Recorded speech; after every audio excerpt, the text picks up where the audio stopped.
on the suit. Drink water. Don't drink and drive. Game over! Take it light. Okay. Now you're more fluent. Makina, he got free! Up, Bears. So this is really good right here. Absolutely. Let's do it.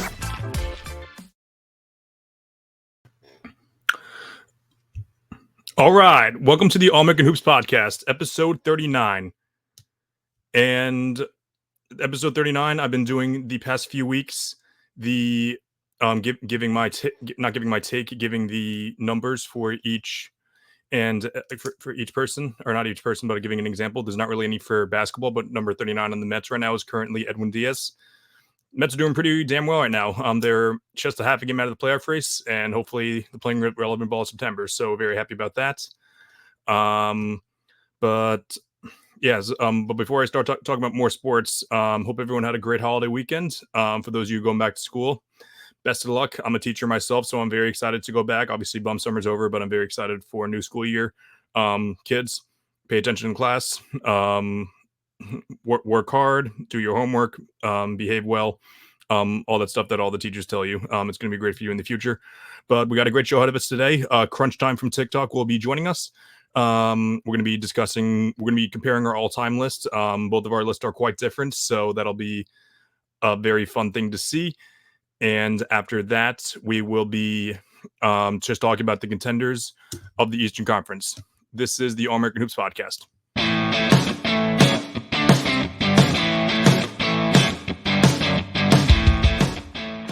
Hey, yo, can you hear me right now? Welcome to the show. Crunch, can you hear me? Yeah, bro, what's up? Can you hear me? Hang on, give me 1 second. Just plug this real quick.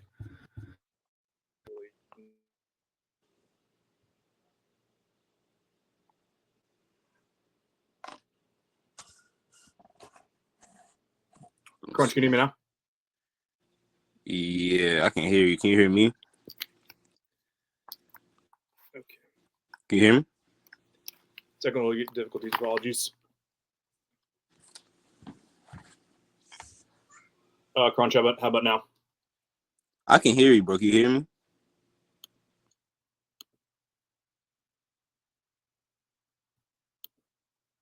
Okay, he just got booted out. So, welcome to the show. So I'm just going to start off without him, just because I want to get the show rolling. But so it's like I'm always fascinated by people's all-time lists and what goes into them, just because everyone has different criteria. I'll explain my criteria really quick. I gave my all-time list episode 2. I really haven't talked about it since. But let's see what we got here. Yeah, bro. Can you hear me? Yeah, I can hear you. What's up? Yeah, sorry about that. I don't know what was happening. No worries. But I'm my picture back. Yeah, I'm pretty sure it was messed up on my end too. So all good. How's it going today? It's going good, man. Thanks for having me on. 100%. We went live together on TikTok like a very long time ago. So looking forward to that. I know that both of us wanted to discuss our all-time lists. So just before we start going into each of our lists, do you want to maybe give your criteria as to what you think about when you make your all-time list? Yeah, man. So basically, my criteria that I use eye test first. I'm looking at numbers second, and championships third. Because when it comes to accomplishments, I think a championship is the most important accomplishment. So yes, when I do eye test first, I'm basically looking at, with my eyes, the plays on TV that impress me the most, that to me are the best basketball players, because I feel as though we all have to make an argument based on the first thing we're watching when we, the first thing you do when you're watching basketball, you have to basically talk about what you're seeing.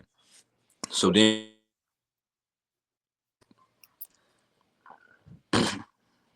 you hear me? You cut out there for a second. You said you have to watch what you've seen first, and then you cut out after that. So if you want to continue on with that thought. Oh, yeah. So then after that, I look at the numbers to see if the numbers back it up. Absolutely. Because you can have a good eye test and have bad numbers. So, well, not necessarily bad numbers, but a guy like Jamal Crawford is my example. Like, he has an amazing eye test. I would say A+ eye test. But you know, his numbers aren't, I wouldn't say superstar numbers. And you have to be a superstar, I believe, to be like top 10 or whatever. So, yeah, so after that, I look at, you know, of that collection of guys, you know, how much did you win? How important was your contribution to winning?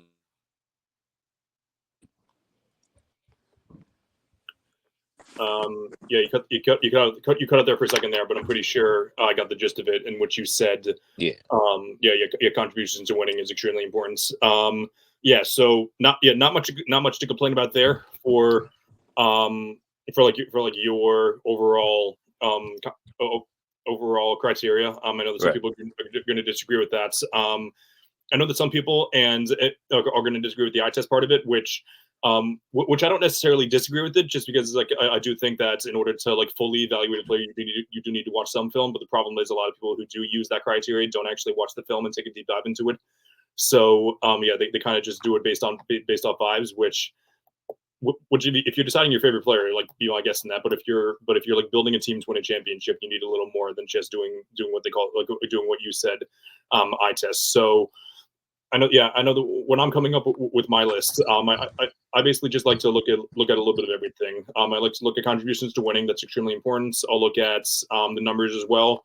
I know that a lot of people don't like to use accolades, just because it's based off other people's opinions. But however, I do think it's an important stamp of history. Like it really paints off your legacy, which I know is like can get like a little foggy. So I had no problem if you don't want to use them at all. And overall, longevity is slightly important as well.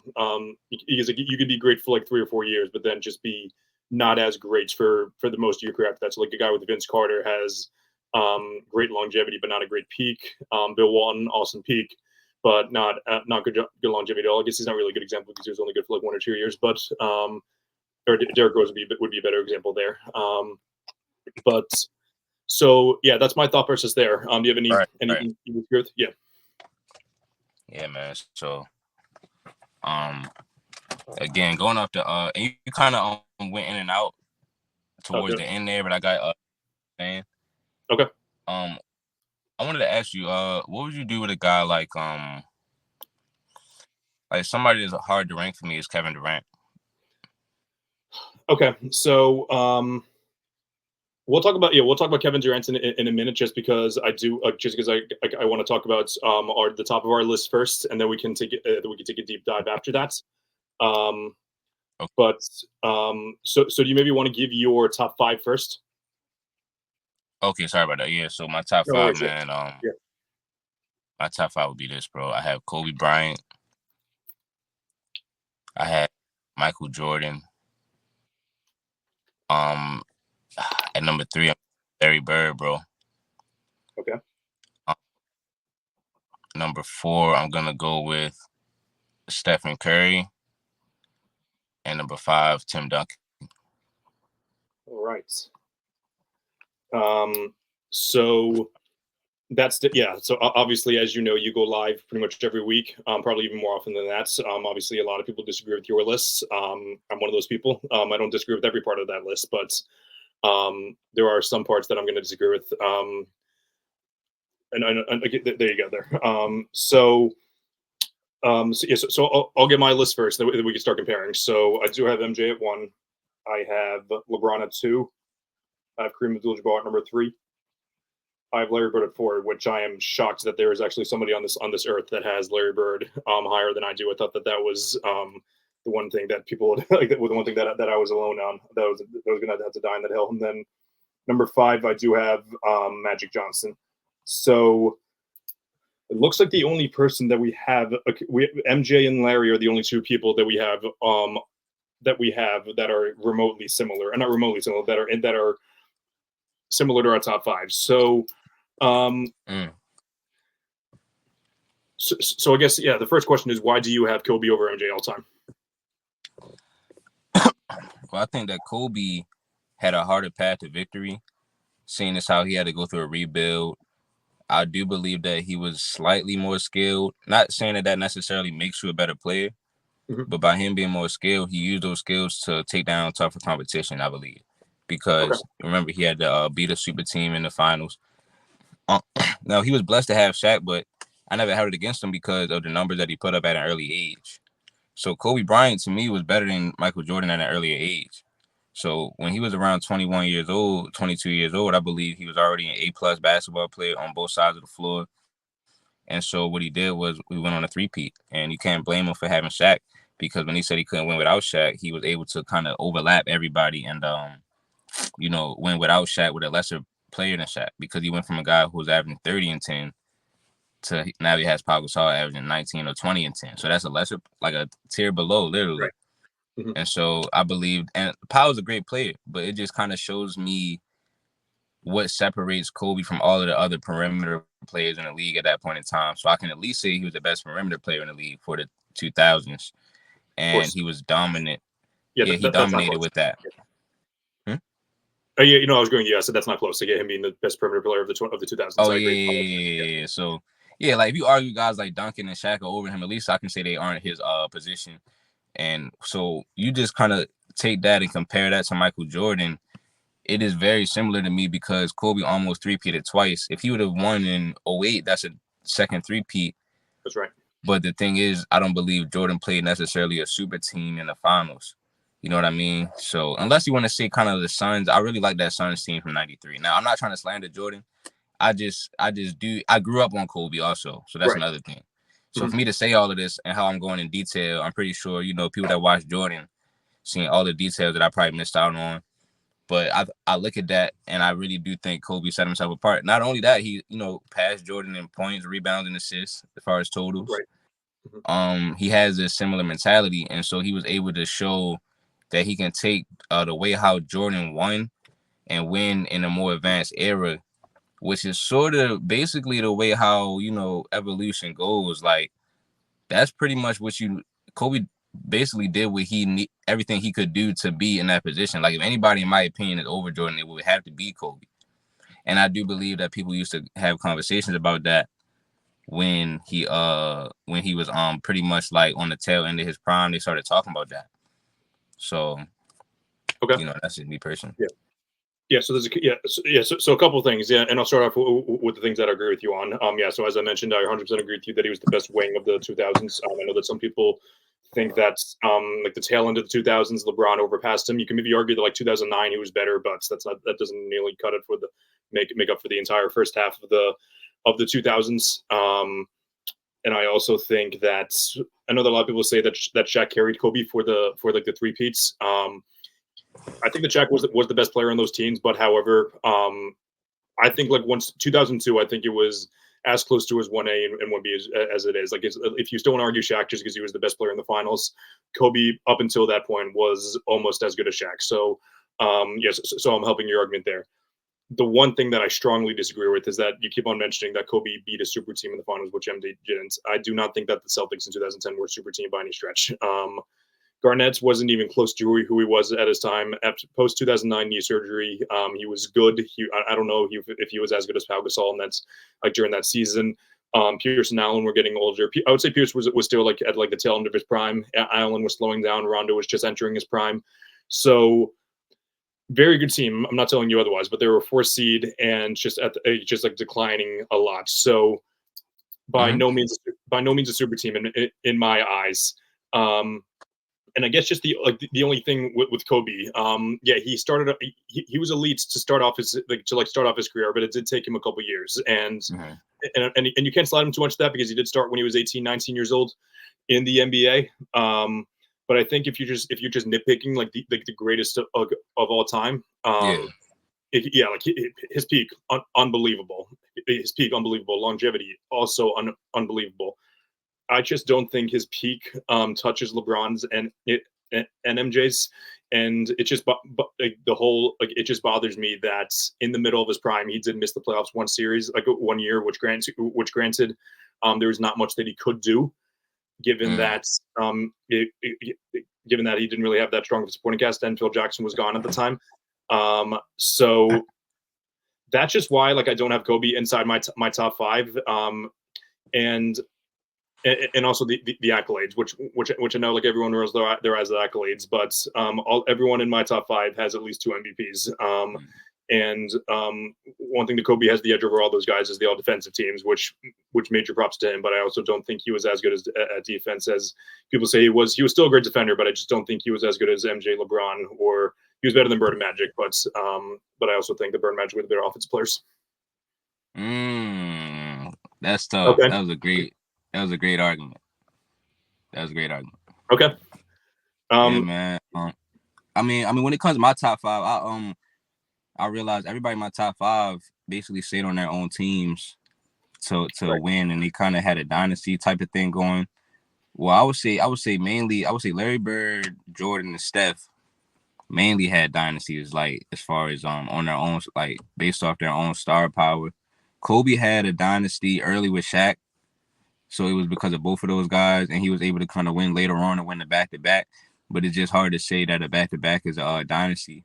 But at the same time, it's tricky because, you know, that whole thing is still kind of connected, the Lakers from that era. Like, you know, because Kobe was the common denominator. So it makes me think like, oh, man, is that a dynasty by himself, 5 rings? But, you know, and then also Tim Duncan. But he never three-peated, but he won consistently for his whole era. So the Spurs were known as a dynasty for that era. Yeah. So, so yeah, I mean, you know, I like LeBron, but it just, I had him in my top 3. But Steph is confusing me right now because I'm starting to feel like Steph might surpass him. You know what I mean? So if Steph does that, if I put Steph past LeBron, that is why I did more research on Larry Bird, because Larry Bird, I believe, really dominated the 1980s, bro. And people don't talk about it enough. No, they do People not don't talk about it enough, man. Nope. So so is Steph over LeBron because of the rings, or like, and because he beat him a couple times in the finals? Well, that makes me that is what makes me start to look at it, but it's mainly his impact on the game as a whole. On top of that, you know what I mean? Now, obviously, you know, he doesn't have Klay Thompson this year. See, I do change my list a lot. So let's say he doesn't have Klay now. You know, something bad happens. You know, something could happen that would like reveal, oh, he can't do something without Klay. And then, you know, maybe I'll put LeBron back over him. Or maybe if LeBron does something else. But I don't know, bro. It's I guess I just have to see when they both retire, you know, who has what. Right. You know what I mean? Yeah, and we'll talk about that later if we have the time. But yeah, like I'm just like Klay's still an elite shooter, and he has been for a little bit, but I just don't think he's the same player he is anymore. So I'm not sure how much his absence is going to really affect the Warriors. Also, given how trash they were last year, so maybe it'll be like a little addition by subtraction thing if I'm right about him, which I really don't believe in him at all. Yeah. So okay. So then why don't you give your 6 through 10? So my 6 through 10, what's numbers? Oh, I have LeBron James at number 6. Right. Mm-hmm. I have Wilt Chamberlain 7. Okay. I had Magic Johnson 8.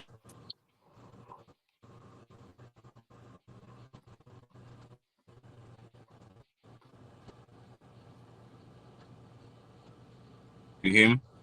Okay, you cut out at number 8. Yeah, I can hear you now, but yeah, you cut out at number 8. Can you go 8 through 10 again? Yeah, I have Wilt Chamberlain 7. I have so LeBron James 6, Wilt 7. Yes. I have Magic Johnson 8. Magic's 8, okay. Magic 8, and I have man, this is tough. This is so tough. So I'm gonna have to put. Dang it, bro! I can't do it, bro. No. So there's 3 centers. There's 3 centers now. Obviously, okay. I haven't said Kareem yet. Okay. And then you have Hakeem and Shaq. Right. Okay. So yeah, between those 3 guys, for 9 and 10. Yeah. Okay. Okay. So yeah, I have a relatively similar, not 6 through 10, but like guys to round out the top 10, I should say. So 6. So at 6, I have Bill Russell. At 7, I have Tim Duncan. At 8, I have Shaq. At 9, I have Kobe. So yeah, big difference there. And at 10, I have Steph Curry. So Yeah, so why don't we dive into the three centers actually, because I feel like that's actually going to be where we have one more productive conversation as to where we can find common ground. So why is Kareem much lower on your list than others? Like most, I feel like he's consensus number 3 to most people, but why is he so low on yours? I believe that Kareem, he's a great player. I just think that he had a lot of help along the way, and it's not even like a slight to him. It's just I think he had a lot of help because with and now this is like, first let me say his odds and his numbers are pretty much legit. But if I'm measuring his championships against a guy like LeBron James, I think LeBron James had less help than Kareem. From a standpoint of the contribution that LeBron had on his team. Like when Kareem went to the Lakers, he was dominant for like those first few years. But after that, I would say Magic was a huge reason why they were winning. Matter of fact, they weren't really winning until Magic came over there, and then he only won 1 ring in Milwaukee. Yeah. You hear me? That's I can hear you. Yeah. Okay. And I agree. Yeah, that's my issue with Kareem as well. Yeah. So between his peak, because I know that Chilltown uses like he thinks that Kareem is has a good argument because he thinks that Kareem, if you include high school and college, that he that he's probably the best player of all time because he's the best high school player of all time and one of the two best college players of all time. But if we're just concluding the NBA career, he dominated the 70s, best player of the 70s, hands down. But that was also during an era where half the best players in the world were playing in the ABA. So he dominated that era, but he also wasn't winning championships. He only won 1 in the 70s, right? If I'm not mistaken. I think. Do you know that off your heart? Okay, he just won 1. Yeah, it was only 1 because he won 5 with the Lakers. The first one was 1980. That's right. So yeah, only 1 with the Bucks. So like that's my biggest problem is I also think that he was the best player in 1980, the year the Magic won Finals MVP. I think that Kareem was the best player, even though he didn't play in Game 7 or whatever the closeout game was. So that's my issue with Kareem. It's why I don't have him as the GOAT or even the second best, but I do have him as the third, just because his longevity is above and beyond everyone else's besides LeBron. So that's why I do have him third. But if you're asking me who's better at their peak, I do think that Shaq was much better, and I do think that Hakeem also has an argument against him as well.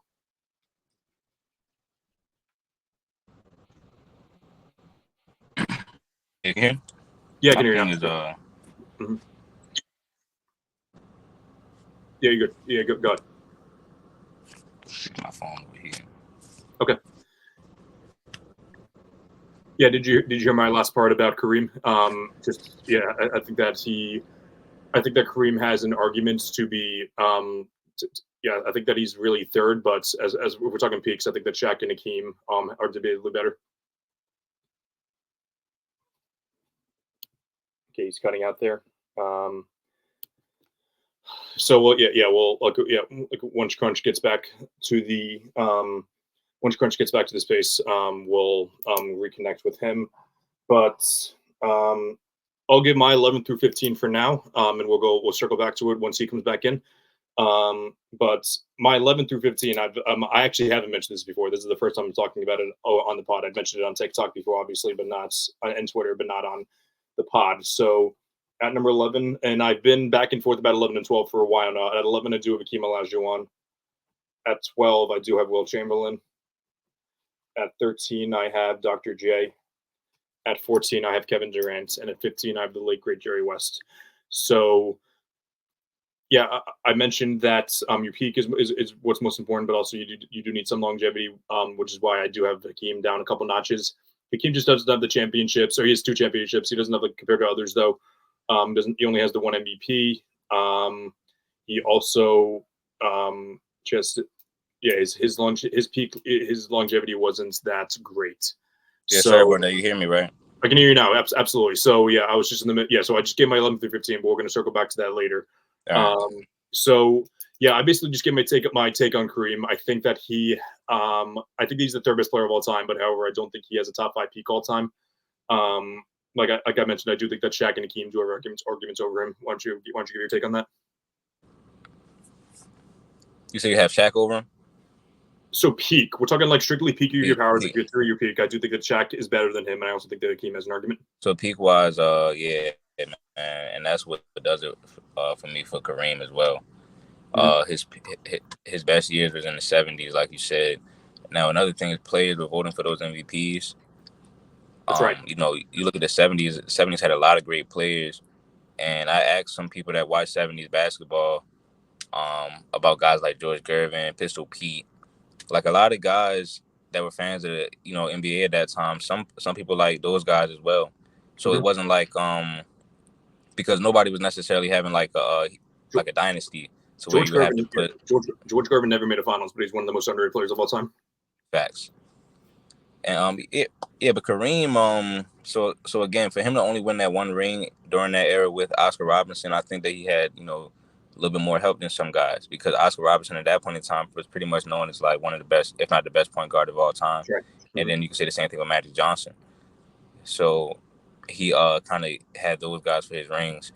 When you look at his peak, again, he missed the playoffs a little bit in those years, even when he kind of had pieces. And Hakeem Olajuwon, if I'm not mistaken, he beat him in the finals before. Kareem? Not the finals, the Western Conference Finals. Maybe in '86, probably, because the Celtics beat the Rockets in '86. So probably, yeah. Yeah, so he got outplayed by Hakeem. I know he's kind of on his last, like a little bit older, but right, yeah. That's why I kind of give Hakeem some respect, because he stepped up and did that early in his career, though. And then Shaq, Shaq's peak, bro, just amazing, bro. Like, wow. Like, I really want to put Shaq in my top 10. I probably have to, bro. Excuse me. I probably have to because of that stretch that because again, I'm a Kobe fan, but I can't take away any credit from what Shaq did, because that would make it even more crazy that he's averaging 40 in the finals. If you have somebody like Kobe on the team too, like that makes it even more crazy. So, matter of fact, yeah, I'm putting Shaq top 10, bro. Yeah, I'd have a hard time taking your list seriously. And this isn't you. This is anyone. Like, if you don't have Shaq at the very least, and I have Shaq at 8. I have a hard time placing him any lower. I'd be Russell and Tim Duncan slightly ahead of him. But I have zero problem if you want to have Shaq at 6. Even at maybe 4, maybe top 4 is a little pushing it. But however, I think besides MJ and LeBron at the very No, even including LeBron. I feel like besides MJ, you could argue the 2000 2002 Shaq is the best player of all time besides MJ. That's what I think. Man, you can really make that take, bro. And it was just unstoppable, bro. Like, yeah.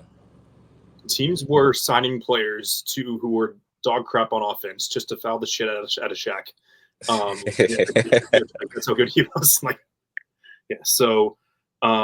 And then we can finish off with 11 through 15, and this is what I messaged you in the email before the show, because I know that I think the way you round off your top 15 is very interesting. Because I used to be a big fan of both those. I still am a big fan of both those players, like based on the way they play, but maybe not so much as overall a fan of them. But 11 through 15. So you gave me your 11. Your 11 is either Kareem or Hakeem. But how about 12 through 15? So number 12, I have Isaiah Thomas. Right. Number 13, I'm gonna have Dirk Nowitzki. Okay. At number 14, I have Jerry West. And that or you can really flip flop that as well. I might want, but I'll leave it like I just said it though. And then so at number 15, I have Kyrie Irving. Okay. So yeah, a lot we disagree with there. So I'll go after both the. Okay. You know what? Actually, I'll give my 11 through 15 first, and then I'll explain where I have the players that you listed. So 11, I have Hakeem. 12, I have Will Chamberlain. We didn't talk about Wilt, but we can go back to that later if we have enough time. But yes, yep. So we have 5 different spots there. 13, I have Dr. J. 14, I have Kevin Durant. And 15, I have Jerry West. So Jerry West, we're neck and neck on. You have him slightly ahead than I do, but I have zero issue if you want to include him like a spot or two higher.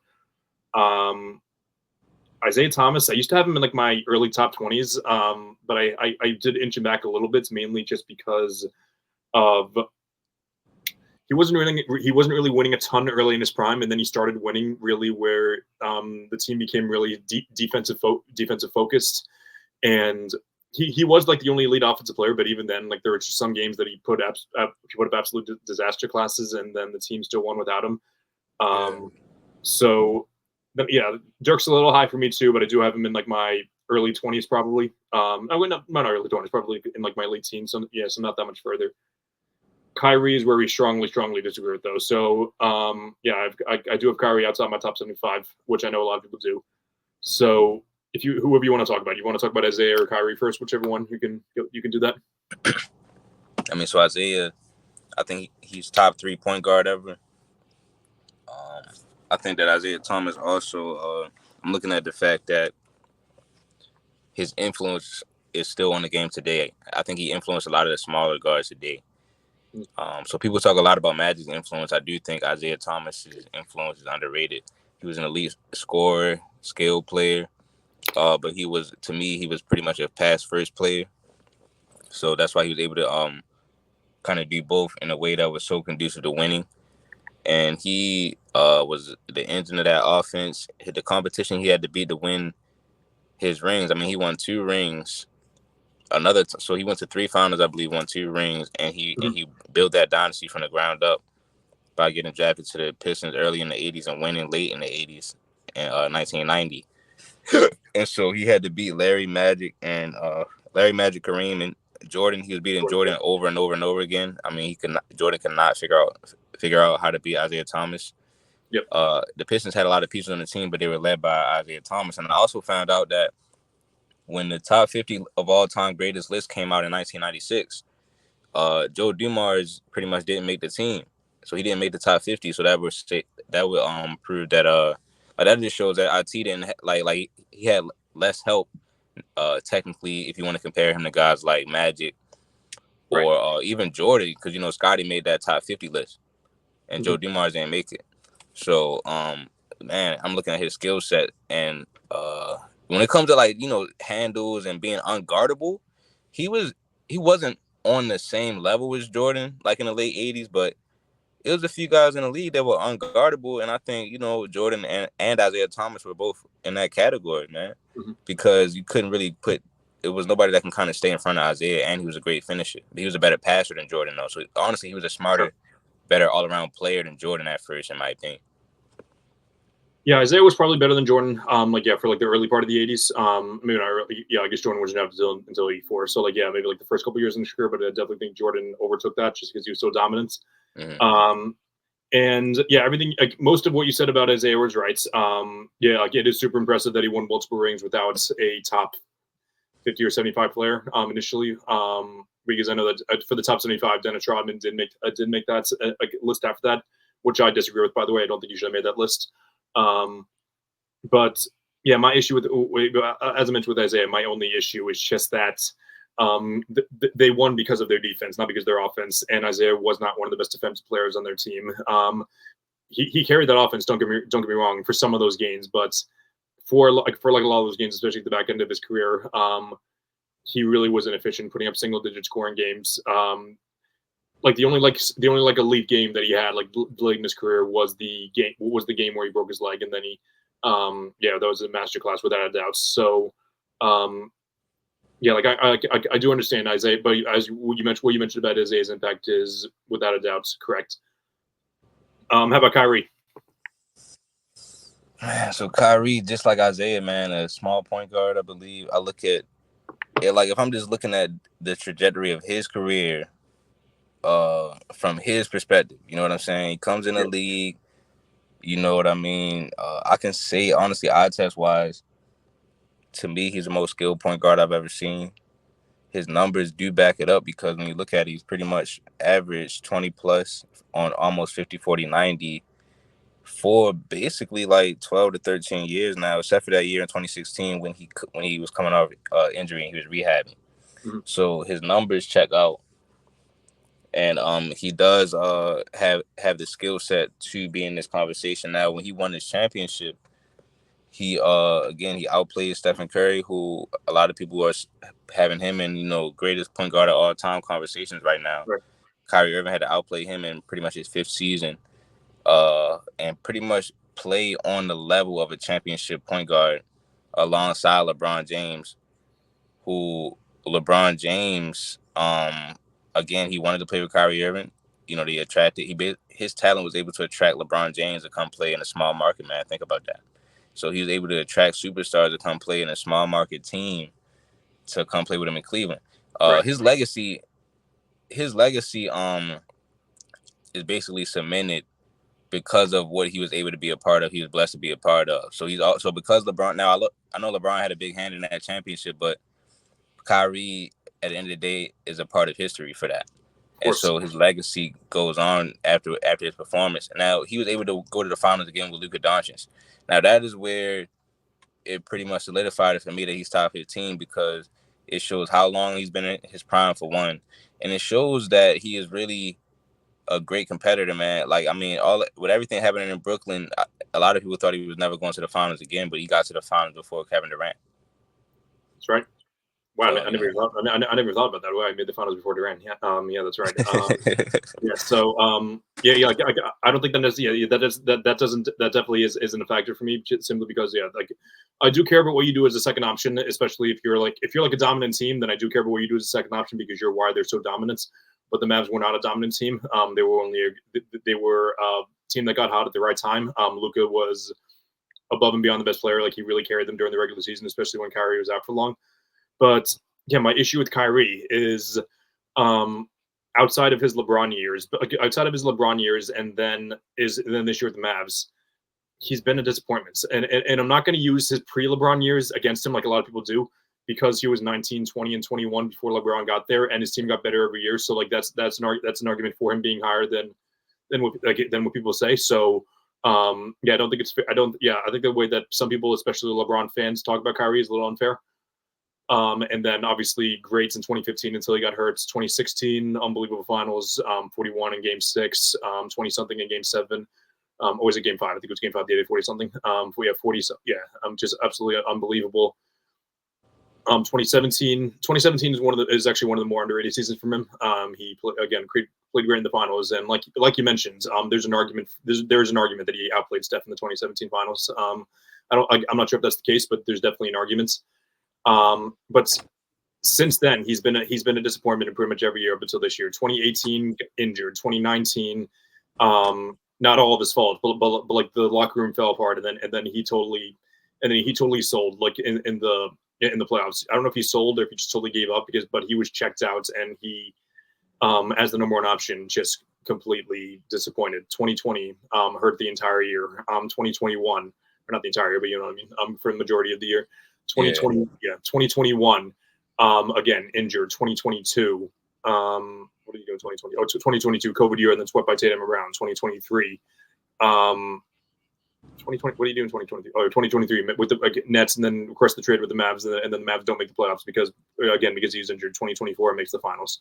So if you're doing this on like a per game basis, I think let me make this clear on this, because you're using eye test. If you're using eye test, Kyrie, and I've always said this, if I'm going to if I want to introduce basketball to someone and then they say you have to show me a player's highlight reel to convince me, I think that Kyrie is near the top of the list for who you want to highlight reel for, because he's so fun to watch, without a doubt.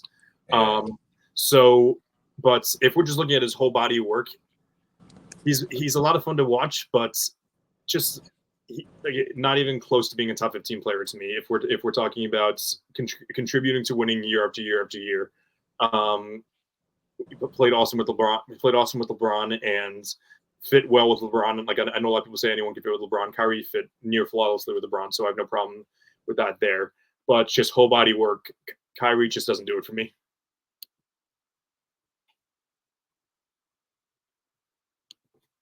I don't know if you cut out there for a second. If you're anything to say there, Crunch, or I don't know if you're done there. Oh, he's out. Okay. I guess he didn't like what I had to say about Kyrie. Kidding. I'm assuming it was because of the Wi-Fi issues. But okay. So, but he has Kyrie 15th all time. There's just not an argument for it, unless you're going to use that boy nice arguments as that, like using, like as he mentions, the eye test. Eye test is important. Don't get me wrong, but you need to do a little more for your body work in order to be considered near the top of the list for me for Kyrie. So that's my issue with Kyrie. And and I'll talk about talk about the rest of my list. So it's just 16 to 20, just because I want to let me just address the comments. Someone mentioned does have Kyrie over Chris Paul. I know that some people do because they're ring. I strongly disagree with it. I think that Chris Paul is much better than Kyrie all time. Talking what he did as number one option, Chris Paul brought his team, has multiple playoff wins as the number one option, number one playoff series. Never made the conference finals outside of, you can debate 2021, which 2021 he played better than Devin Booker against the Nuggets in this conference semifinals. But I also think that Devin Booker was a better overall player, so I can't use that. I can't use that argument fully for Chris Paul. But if we're nitpicking, that's one thing to mention. So. That was actually a good. I'm happy about Chris Paul because the 6 people on right now. I'm wondering what you guys felt about Chris Paul versus the other guys like Russell Westbrook, Dwayne Wade, and was it Westbrook, Wade, Harden. So yeah, Harden and Chris Paul were teammates for a while. Harden was the better player. Same thing with Harden and Russ. So that's an interesting perspective there. Yeah, I'm not 100% sure what you all thought about that, and I'll address that if anyone has anything to say about that. But we got about 10 minutes. Yeah, if Crunch comes back, we'll readjust those points. But if not, that's fine. I'll talk about the rest of my top 20 just so we can finish that part off, and then we can also just for like the last 10 minutes of the show, I'll talk about the contenders for each conference.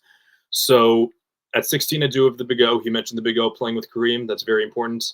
After that, I do have at 17, I have Nikola Jokic. I think he surpassed a lot of these guys this past year with his MVP, 3 MVPs and a ring as overall best player does it for me.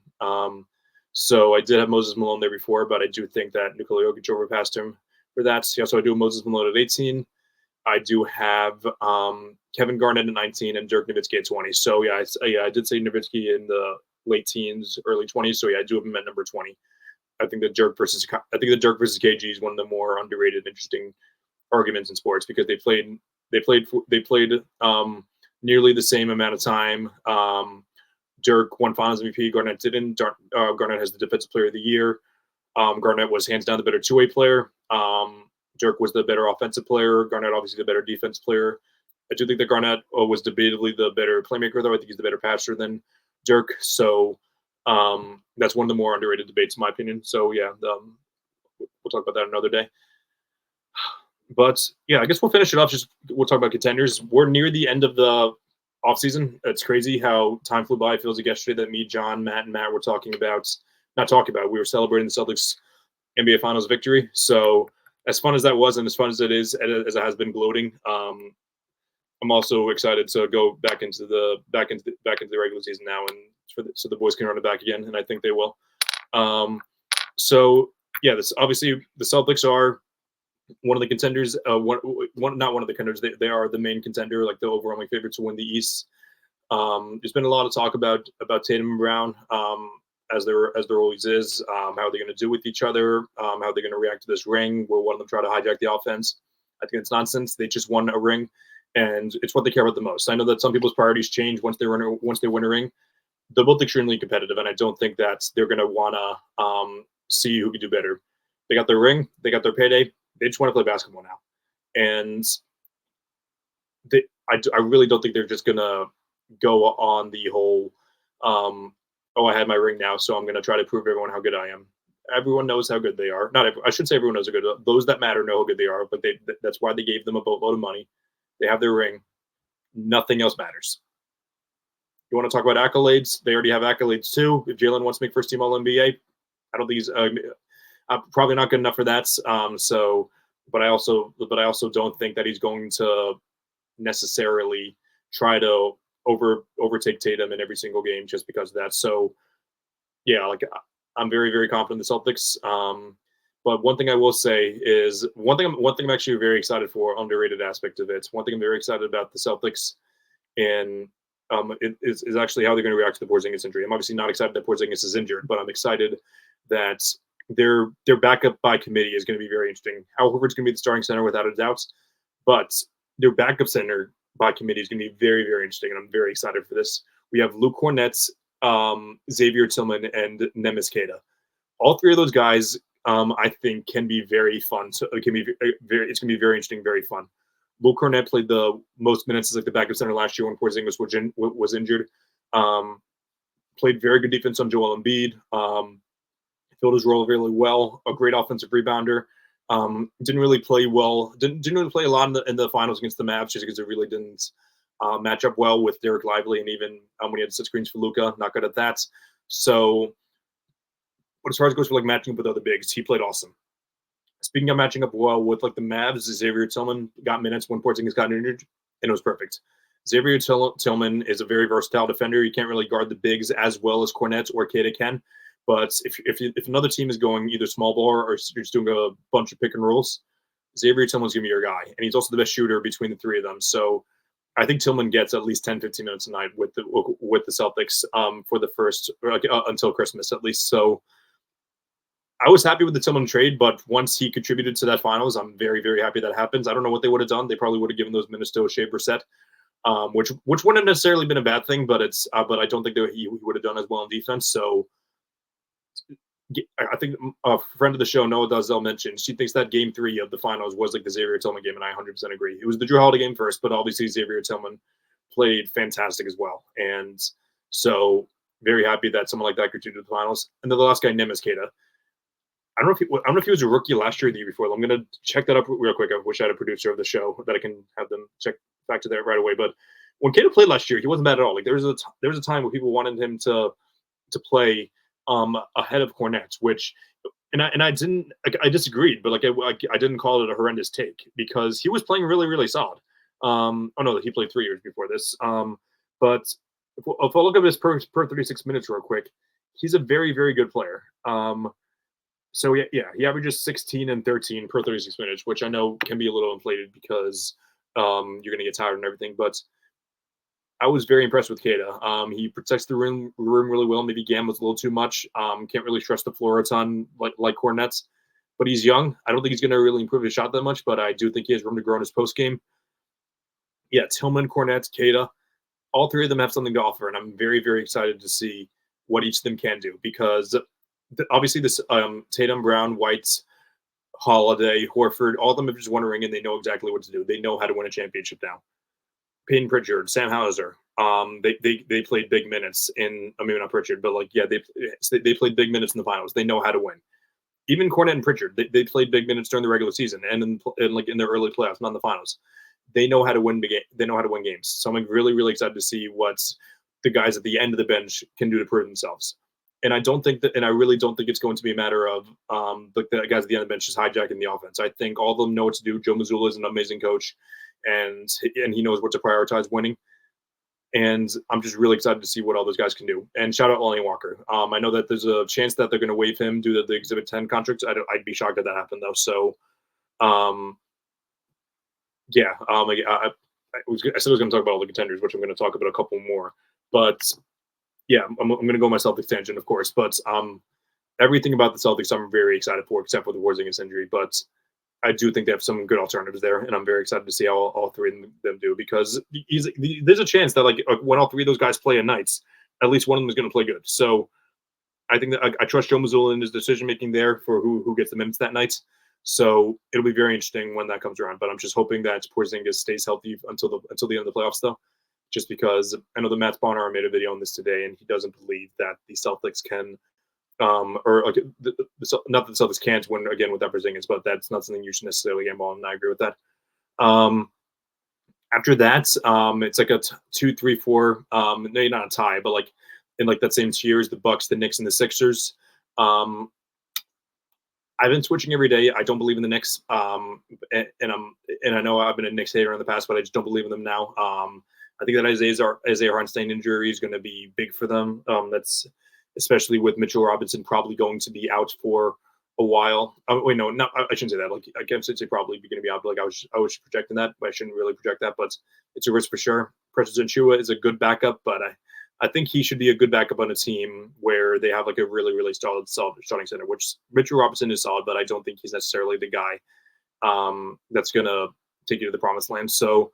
I'm impressed with the Knicks' depth and everything, but I don't believe in them to win the finals at all.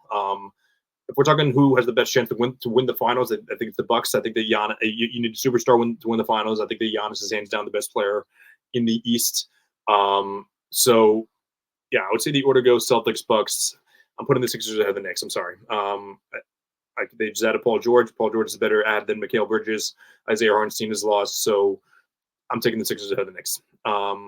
After that, the Cavs, the Magic, the Pacers, the Heat, even. And I don't really know many of. I do know the teams, but I don't know. I don't really believe in many of them to overtake any like the playing teams to become playoff teams. But that'll be interesting. Yeah, we'll go west real quick because we're gonna have a couple more minutes. Yeah, I think the Thunder are the favorite. They added Isaiah Hartenstein and Alex Caruso. I think they're the favorites to win the West. They were the first seed this year. Disappointed against the Mavs, but Game 6 did really come down to a debatable call at the end. So that could have gone Game 7. The Thunder could have beaten the Mavs. Again, could have. So like I'm not justifying the loss, but I'm saying it's something that could have ended up happening if just like one decision was changed. The Wolves I still believe in, especially because they're bringing the same team back. I'm really interested to see though how good they actually are. I don't necessarily think they're locked to get past the first round. I think I'd be surprised if they didn't, but I wouldn't say they're locked just because double bigs, especially with one that can't really shoot that much, does have its risks. The risk paid off this year, but I don't know if that's going to pay off again. But I do think that Anthony Edwards is going to take another jump. So yeah, I would be surprised, but I would be surprised, but I wouldn't be completely shocked. So, crunch back. We only have a couple more minutes left, but yeah, man. Sorry about that, man. Somebody called me and then my phone died. Oh, it died. Oh shit. Okay. We only have a couple more minutes left, but yeah. Anything else you want to say to wrap it up? It could be about anything. It could be about Kyrie. It could be about anything else on the list. What do you think? So, real quick, I do want to say I think next season, watch out for Dallas Mavericks again. Okay. I think them adding Klay Thompson is gonna help. Again, I do think, like you said earlier, man, I think Luka is the best player in the world. Okay. So that is a big reason why I picked him to go to the finals last season, and I'm sticking with it this season as long as Kyrie and Klay can stay healthy. Yeah, that's not a bad pick at all. It's never a bad thing to gamble on the team that just made the finals. So I disagree. I'm taking a couple of teams over them, but it wouldn't shock me at all if the Mavs are back in the finals. They wouldn't be my pick, but I wouldn't be surprised given that they have two of the best bucket getters in the league. Yeah, Crunch, thanks for coming on. I'm gonna want to have you come on again just because both of us had the internet issues, but yeah, we'll talk about that off the air. As far as goes for everyone else, thanks so much for tuning in to another episode of the All American Hoops podcast. Make sure to follow All American Hooper on all social media accounts on TikTok, Twitter, and Instagram.